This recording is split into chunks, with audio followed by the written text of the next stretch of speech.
ভক্তদের জন্য খুলে গেল বনগাঁর এই জগন্নাথ মন্দিরের দরজা। নিয়ম মেনে শুক্রবার রথযাত্রায় বেরোবেন প্রভু। চলছে শেষ মুহূর্তে তারই প্রস্তুতি। স্নান যাত্রার পর অসুস্থ হয়ে পড়েন জগন্নাথ দেব। রথযাত্রার আগের দিন সুস্থ হন। তারপর পালিত হয় নানা উপাচার। রথযাত্রার দিন রথ পূজনের পর ভক্তদের জন্য বলরাম সুভদ্রাকে নিয়ে রথে চেপে মাসির বাড়ির উদ্দেশ্যে যাত্রা করেন প্রভু জগন্নাথ দেব।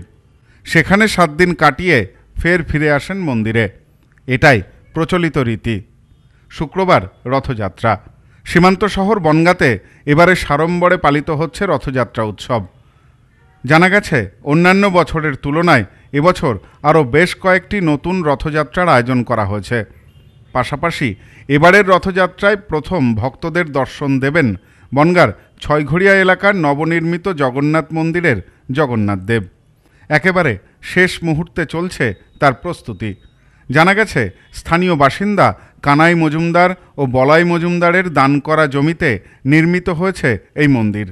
মূলত মন্দির পরিচালনার দায়িত্বে কোশিঘাট বৃন্দাবন কর্তৃপক্ষ। এ বিষয়ে কানাই মজুমদার বলেন, আমাদের এখানে 100 বছরের প্রাচীন রাধা গোবিন্দ মন্দির ছিল। প্রায় 71 বছর ধরে এখানে দোল উৎসবের আয়োজন করা হয়। প্রভুদের সাথে যোগাযোগ হবার পর তারাই প্রস্তাব দেন এখানে জগন্নাথ মন্দির করার। মন্দিরে রাধা মাধবের বিগ্রহের পাশাপাশি প্রতিষ্ঠা করা হয়েছে জগন্নাথ দেব। এবছরই প্রথম রথযাত্রা উৎসব পালিত হচ্ছে। আমাদের বহু পুরনো মন্দির, আমরাও বলতে পারবো না, অন্তত মিনিমাম 100 বছরের রাধাকৃষ্ণ মন্দির। এটা এর প্রচলিত নাম আছে হরি মন্দির, এখন সবাই বলেছেন। কিন্তু পরবর্তীকালে এই মন্দির এই কেশিঘাটের আমরা কেশিঘাটের প্রভুদের সঙ্গে আমাদের যোগাযোগ হয় এবং ওনাদেরকে আমরা দেওয়ার পরে উনি এসে একটা আমাদের সঙ্গে আলোচনা করে, রাধাকৃষ্ণ বিগ্রহ তো আছেই, যেমন সেই পর্বে দোল হয়, জন্মাষ্টমী হবে এবং দোল প্রায় 71-72 বছর ধরে হচ্ছে। দোল পূর্ণিমা বলে 4 দিন অনুষ্ঠান। এবং এখন রথযাত্রা এই বছর নতুন আমাদের যেহেতু বিগ্রহ প্রতিষ্ঠা করা হয়েছে, রাধাকৃষ্ণের সঙ্গে আমরা জগন্নাথ, বলরাম এবং সুভদ্রা মাইকে বসানো হয়েছে। এবছর অনুষ্ঠান হচ্ছে প্রথমবার, আগামী বছর আরও বড় হবে। ভারত বাংলাদেশ সীমান্তের কাছাকাছি এই এলাকায় নতুন জগন্নাথ দেবের মন্দিরকে ঘিরে ভক্তদের মধ্যেও বাড়তি উৎসাহ লক্ষ্য করা গেছে। প্রতিদিনই ভক্তেরা আসছেন প্রভুর দর্শনের উদ্দেশ্যে।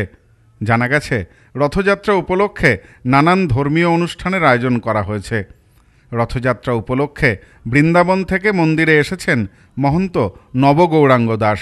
তিনি জানালেন, রথযাত্রার দিন জগন্নাথ দেবকে নিয়ে ভক্তদের মেতে ওঠার দিন।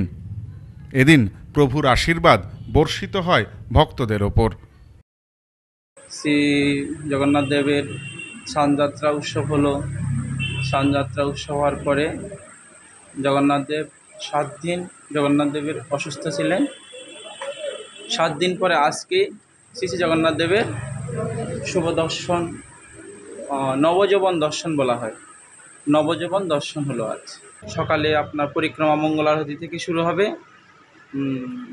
ভগবানের রথ পূজন হবে, রথের পূজন, পরিক্রমা, জগন্নাথ দেব মধ্যাহ্নকালীন ভোগ হবে, ভক্তরা আসবে, রথ পূজন হবে, রথে জগন্নাথ উঠবে, মাসির বাড়িতে যাবে, সবাই ভক্তদেরকে প্রসাদ বিতরণ হবে।